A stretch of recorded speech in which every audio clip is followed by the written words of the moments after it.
pick up where we left off. The tank's already prepped. You can see this is the epoxy mastic primer that I'm going to put on the tank. Doesn't really matter the colour. I think the recommendation on painting satin black is like a grey primer, but you know, this is what I've got. I know this is a nice strong primer, and rather the tank last. So here we are. It's just going to mix up. This is the part A. Part B is just sat underneath the lid on the right there.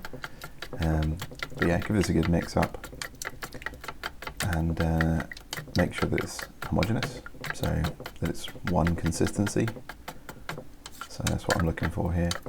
It always seems to look like it's not fully mixed when I look in the pot. You see the swells into it, but when you look at it dripping, you can see that it's one continuous viscosity, it's one continuous thickness as it pours off of the spatula there. So pretty happy with that. Certainly good enough.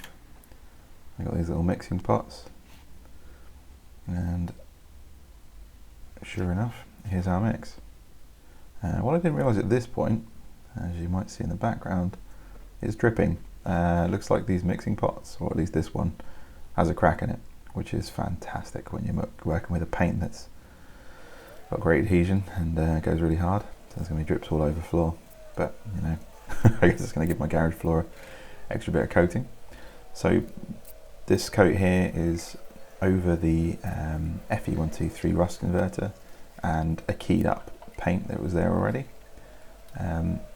Now this isn't going to be an immaculate finish. I know that, you know, the pitting on the metal isn't great, but this should smooth over some of the dips.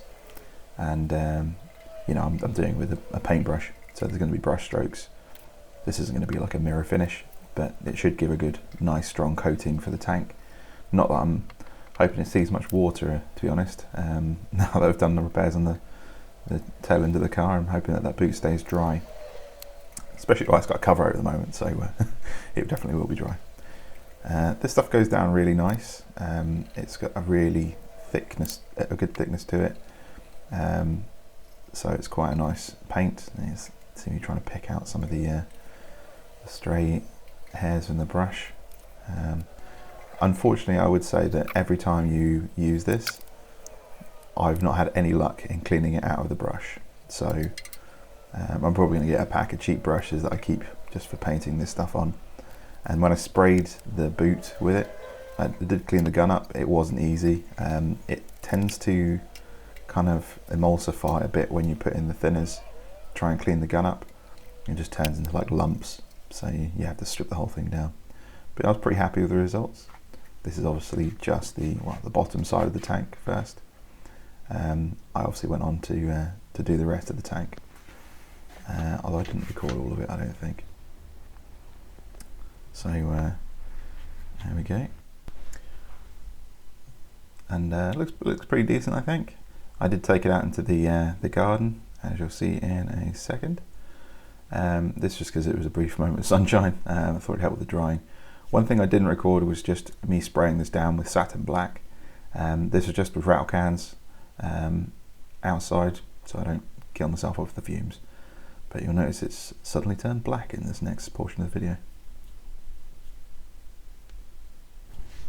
Time to open this up again.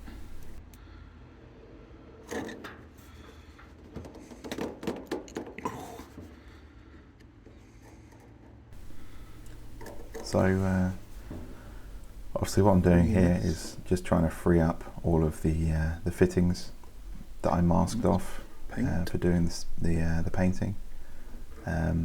Just had masking tape all around the fitting, and it really sealed on there.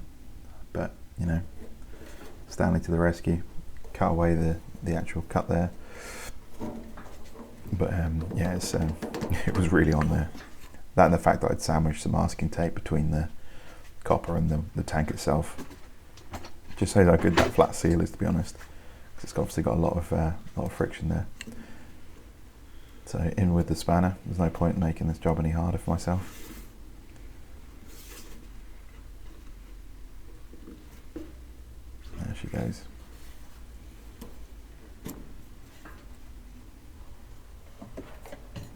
like it's broken it free.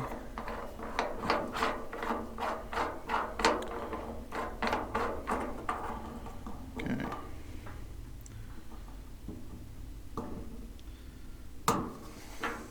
As I mentioned before, because that's got sandwiched masking tape between and a bit of paint, it's really stuck on there.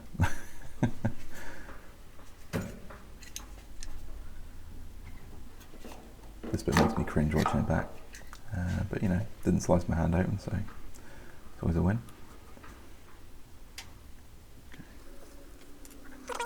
So this is very reminiscent of when I rebuilt the engine. Lots of flat faces that need to remain flat with old gaskets and things like that stuck. So just trying to scrape this off without putting any pits into the flat surface, because that's going to lead to leaks in the future. Definitely don't want any fuel leaks. Don't want to be burning down all my hard work. So this is just unwrapping the fitting. Christmas once again.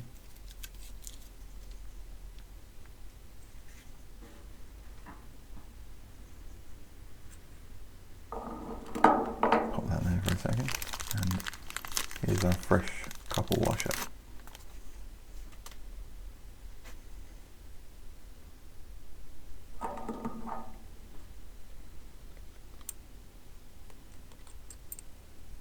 So that seats there on the flat. The O-ring comes down and then sits in the recess. If you do it the other way around, the copper washer will get caught on the O-ring. So there you go. That's the design of this seal. Little close to the camera, as you can see, but having to work with a fuel tank on top of the bench here, so there's not a lot of room for wiggle with the way I mount the camera.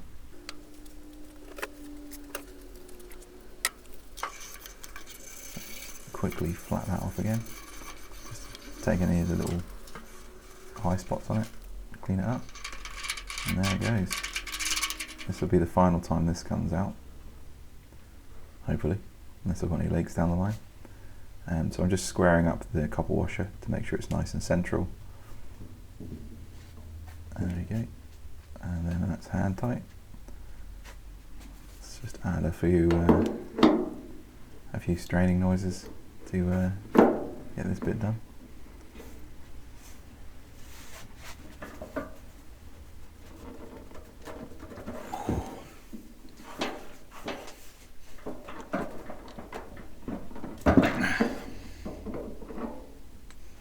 Not sure on the exact torque setting there. I would say it's probably a couple of but there we go. So same deal again, scratch off the paint, clean up this surface. This didn't have anything over the top of it, so I'll scrape all the paint off the top of that section there. But it seems to hold quite well. The paint's not like flaking away. So this is again some wet and dry on the back of a chisel, just to give it a nice flat finish. And then pick out a bit of tissue that's holding all the crap out.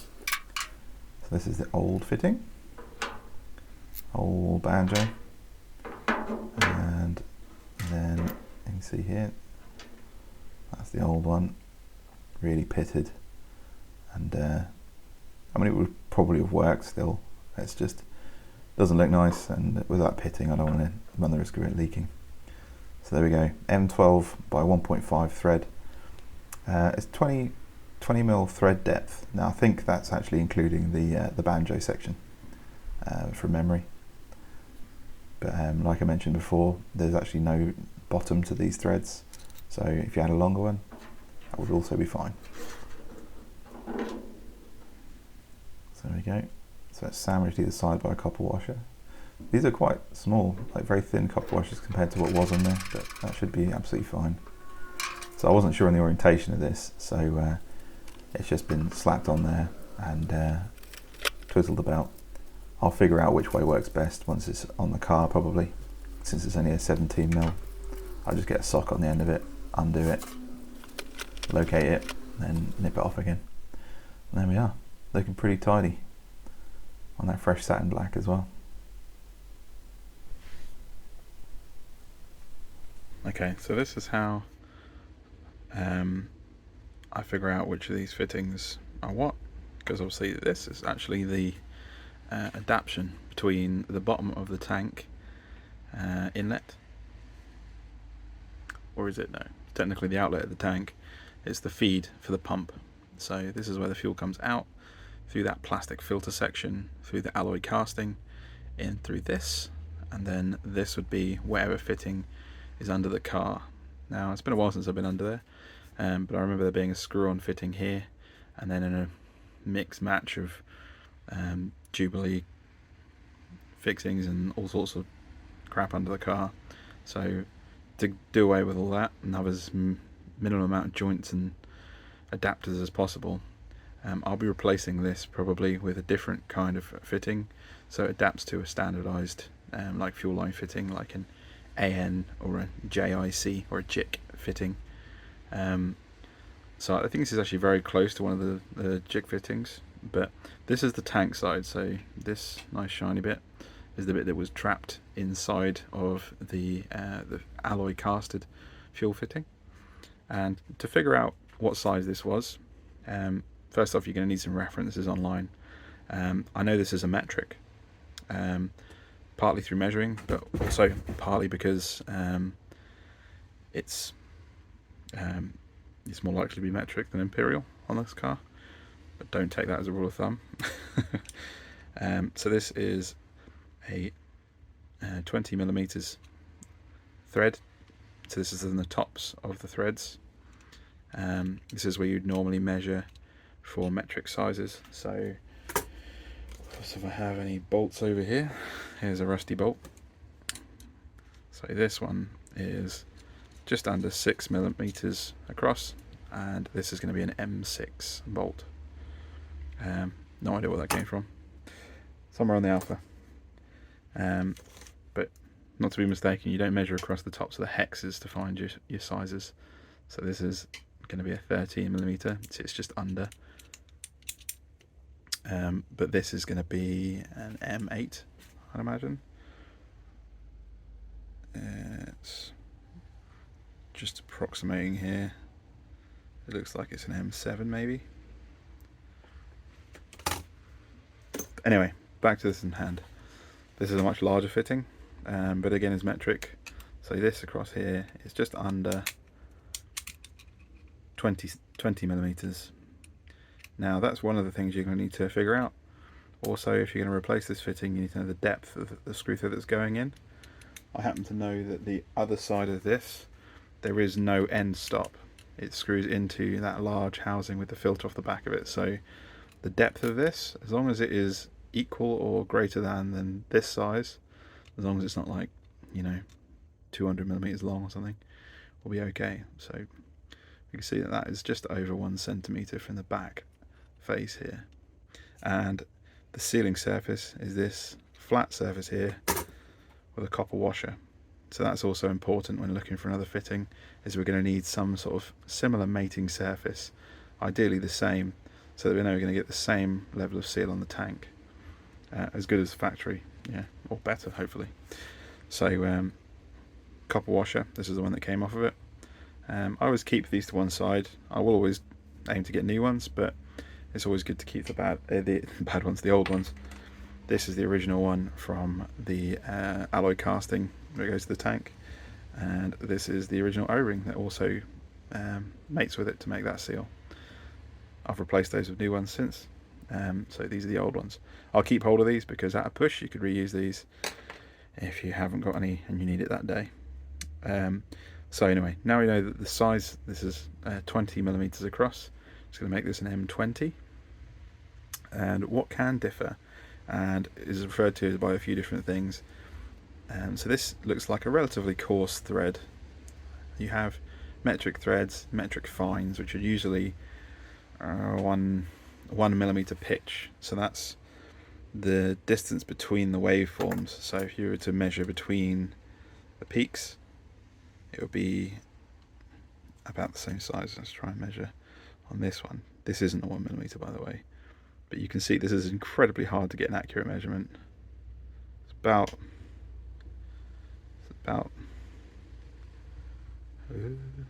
there. So that's 1.46, but like that's not very accurate because my hand's floating all over the place. You haven't got two flat surfaces to measure against. So that's where this comes in handy. This is a metric thread pitch gauge. So this measures the thread pitches. It does that simply by having an assortment of these different combs, and they're all different thread pitches. So get the other way around. Obviously quite difficult. These are very shiny. I keep them oiled so they don't rust up. But you can see that's a 0.5, 0.6, 0.7, 0.75, 8, 9. You get the idea. So on this side you've got the coarser threads, and they go up all the way through the range. So this one here, I happen to already know it's this thread pitch, but I thought I'd show you measuring it anyway. He's also very good at clearing threads up, because you can comb the thread.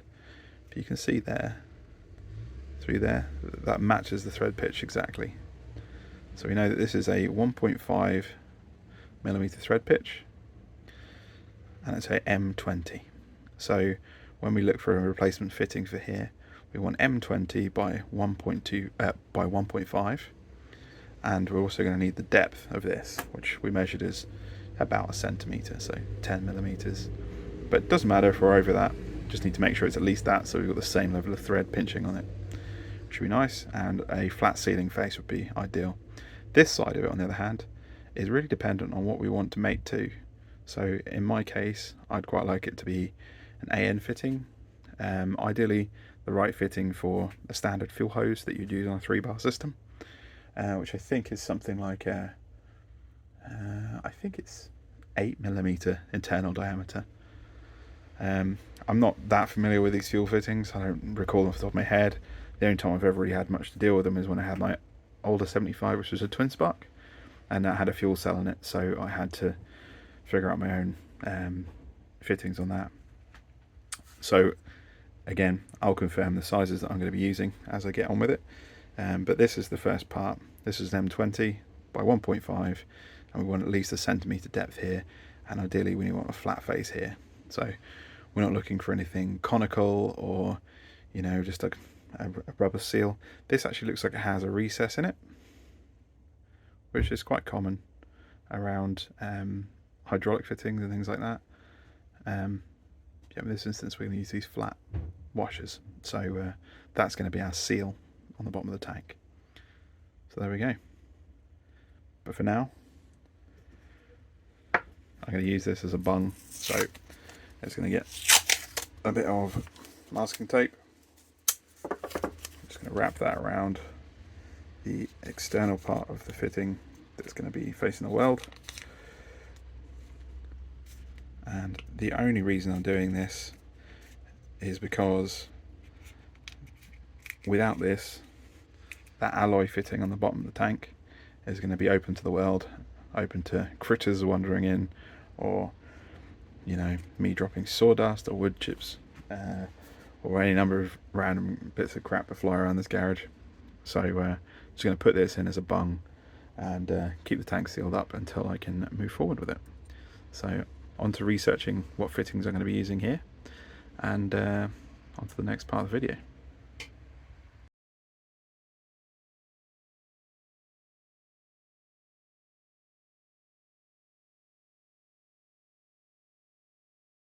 Perhaps a little hasty, but I thought whilst I have all these bits out, I'll help anyone else out who's doing this and just quickly measure up what the return size is. So I think this is going to be the same thread pitch at 1.5. So this is our 1.5 again, and we can bring this up. Ooh. And again, that fits perfectly inside those pitches. So that's a 1.5. And in terms of size, I think this one is an M17. Nope, totally wrong. It is an M12. So the return is M12 by 1.5. Same thread pitch. And the way these fit is you have a compression on the hex side, you have the banjo union itself, then you have another compression copper washer there, and then that screws into the flange on the tank. As you can see, this one's pretty well pitted, but you know, the one that's on the tank now looks lovely and shiny and zinc anodized, and will last probably 5 minutes looking like that. But you know, at least we've replaced it. It should last another 34 years before the next Andy needs to deal with this. So there we go. I'm going to pop that to one side. It's not going to get used again, I would imagine, but it's good to keep hold of this stuff for reference if nothing else. So there you go. Get yourself some thread pitch gauges. Definitely one of these if you're restoring a car, because nothing is labelled. This is going to tell you the truth about what size things are, no matter how tragic that might be. Just a few quick images. These are the sound deadening pads that go on the bottom of the tank, with some fresh double-sided tape after getting cleaned up. And here they are on the tank. So they're just there to locate them, sorry. So that when I put it in, they can sit there and isolate the tank from the boot floor. And here is it sat in its place in the boot. Notice how I ran out of red paint halfway, so that's got to come back out again.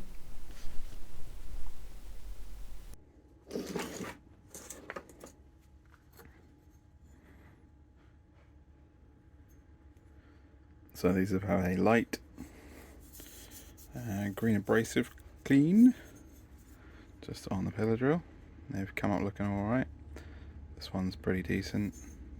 Very slight surface rusting. I just got through the coating. Same on this one, not too bad. These are the short straps. These go from the back of the rear seat. There's a little recess in there they clip onto, across the top of the tank. And then these ones come from the boot floor up the side of the tank and come to the middle here. Now, what goes between these is there's a pin that goes in through here, a pin that goes in through there, and then there's a threaded bolt that goes through. Sorry, no, it sits in one of them and then threads into the other. And then as you tighten it up, it brings them close together, clamps the tank in place. So I didn't record this bit because it was a bit of a faff, but you can see there's some holes in it.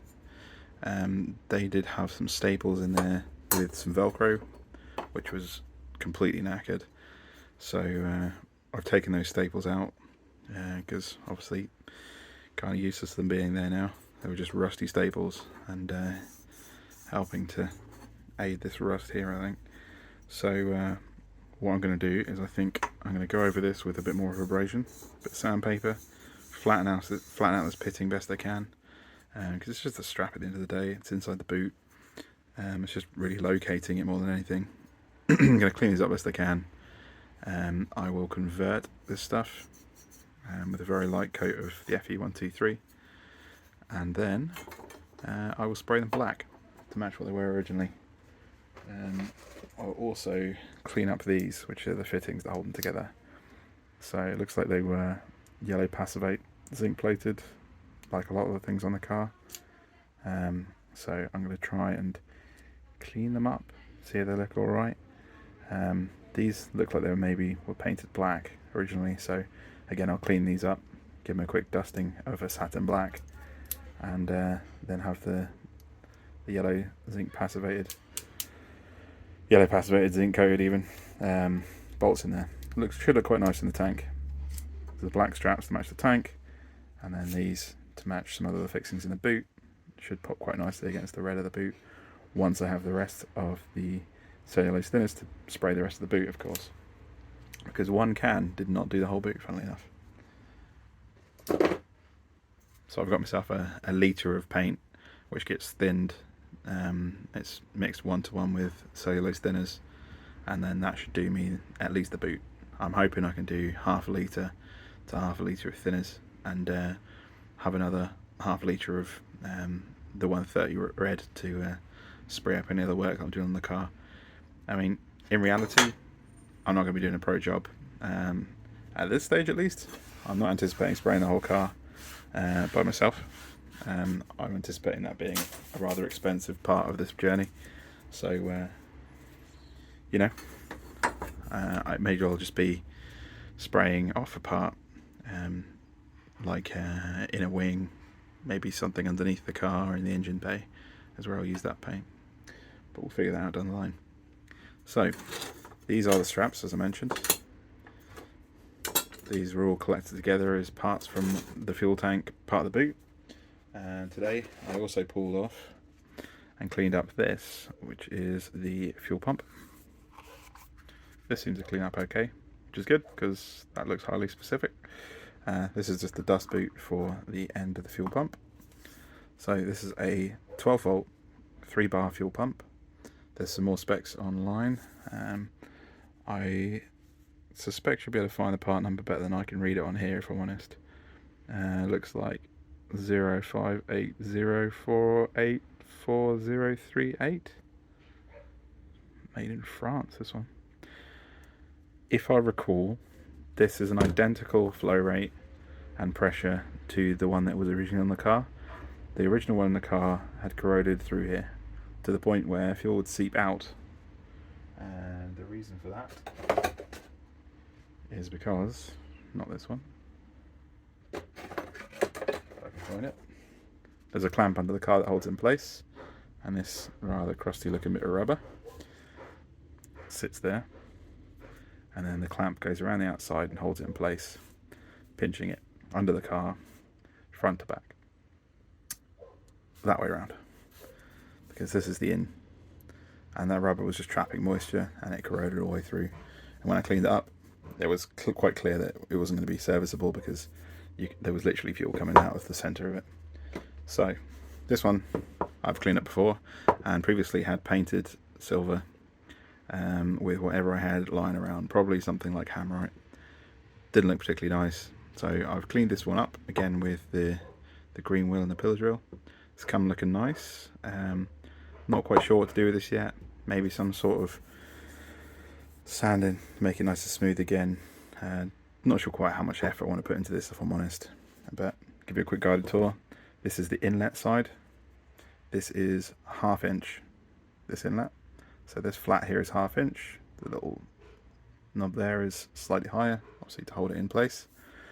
And then this is 8mm, which I'm not quite sure what the imperial equivalent is, but I'm pretty sure you can get an imperial which is very close to 8mm, which is why it's 8mm. And then you've got your battery terminals.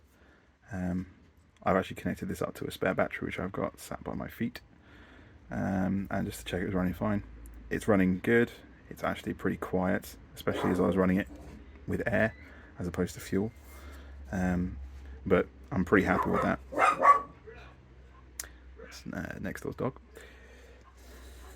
And yeah, this is going to be reused, I think. Complete with cap.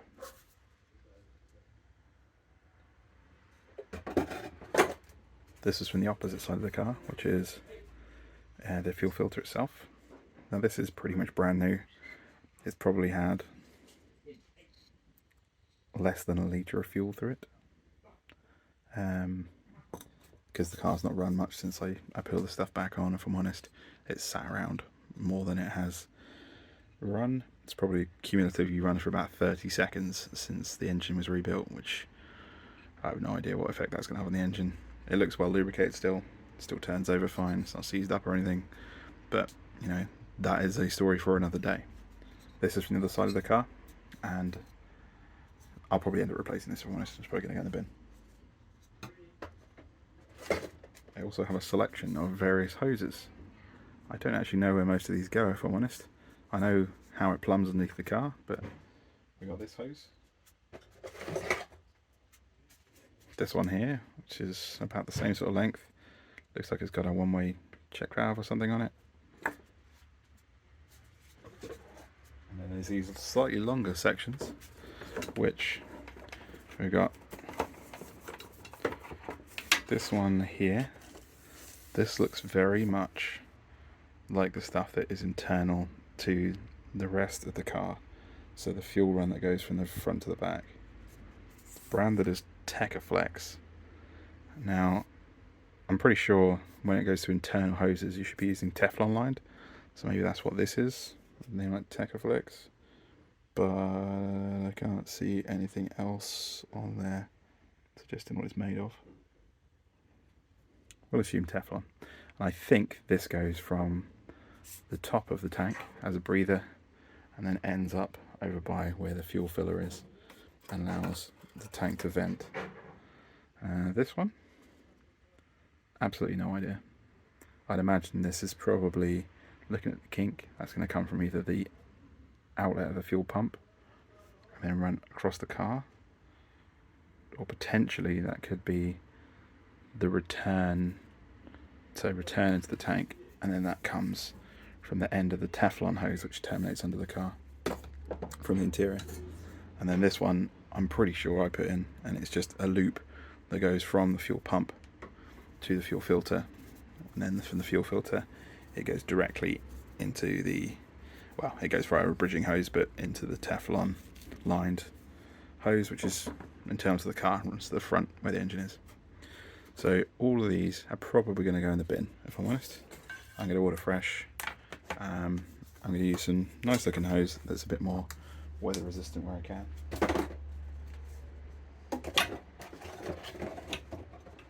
Just for completeness, this is the bridging rubber hose. I'm pretty sure this is rubber. And this goes between the fuel filler section on the tank and the fuel filler itself, which pops out the bodywork.